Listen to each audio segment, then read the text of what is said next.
Olá, tudo bem com vocês? Vamos aprender hoje mais uma nova letrinha? Vamos? É a letrinha K. Essa letrinha, ela tem o mesmo som da letrinha C. Olha só o som. Algumas palavras são escritas com a letrinha K, como, por exemplo, a fruta kiwi. Você gosta? Eu gosto muito. E olha como é facinho fazer a letrinha.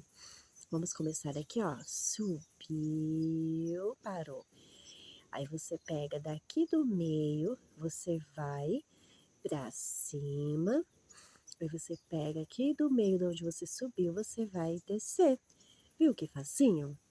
Gostou de aprender a letrinha K?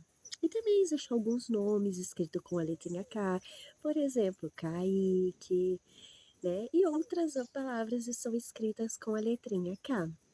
Então, essa foi a letrinha K. Te espero na próxima aula. Tchau, tchau.